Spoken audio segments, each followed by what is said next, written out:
Salam dəyərli izləyicilər. Bu dəfə İşinin Peşəkarı verilişindən daima idmançıların arxasında dayanan, onlara dəstək olan bir peşədən danışacağıq. Məşqçi peşəsi. Gəlin görək bu peşə hansı çətinliklər və uğurlar gətirir.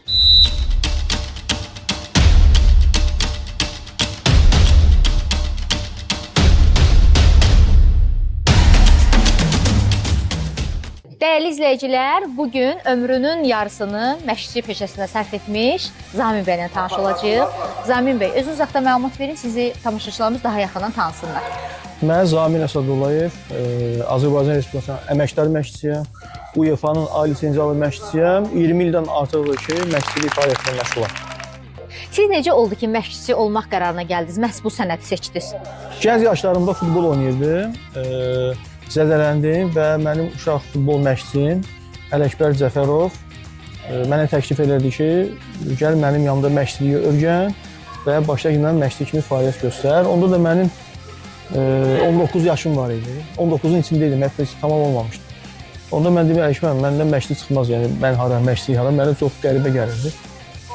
Zaman bir neçə ay onun yanında köməkçi kimi də belə deyək, çalışdım və bir neçə vaxtdan sonra məndə maraq oyandı məşqçiliyə, gördüm alınır və çox maraqlı işdir və başladım məşqçiliyi oxumağa və bugün də gəldik çıxdım, artıq məşqçi işləyim.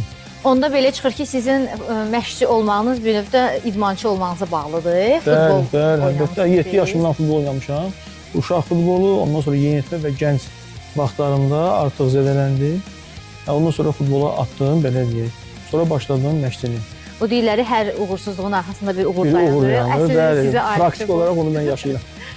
Bəzən məşqçilər futbolçularla çətin anlar yaşayırlar. Belə çətin xarakterli futbolçularla necə işləyirsiniz? Mən bu sualı iki yerə bölərdim də. Bir var uşaq futbolunda çətin anlar, bir də var professional futbolda.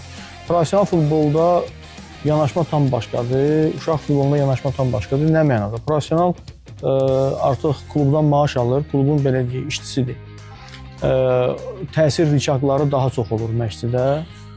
Futbolçunun maliyyə sanksiyalara qoya bilər, cəzalandıra bilər və s.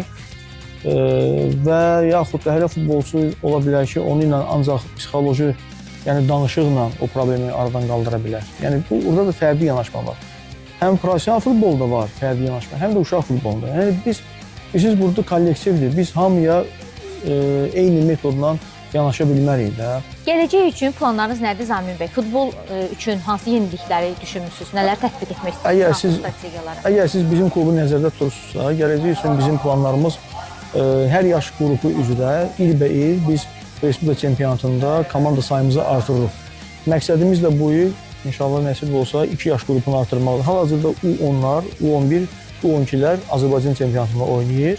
Yeni mövsümdən isə çalışacağıq ki, 2 yaş qrupu da əlavə edək, 5 yaş qrupu üzrə Azərbaycan çempionatında iştirak edək. Və hədəfimiz burada yetişən uşaqları Premyer Liqada oynayan klubların akademiyalarına verməkdir. Yəni hədəfimiz bundan ibarətdir ki, biz də hər il veririk inşallah.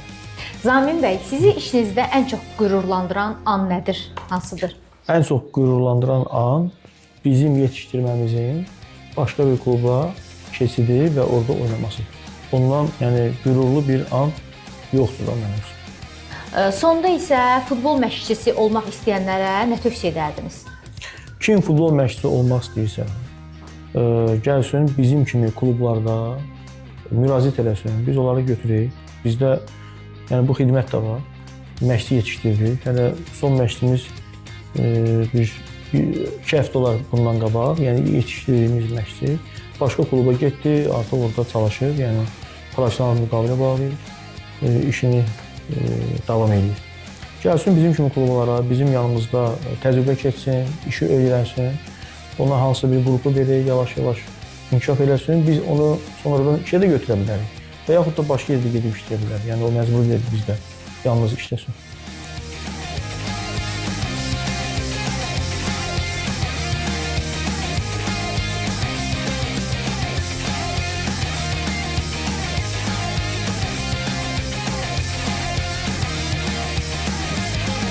Bugün biz futbol dünyasının görünməyən qəhrəmanlarından biri ilə tanış olduq. İşinin Peşəkarının növbəti buraxılışlarında görüşənədək.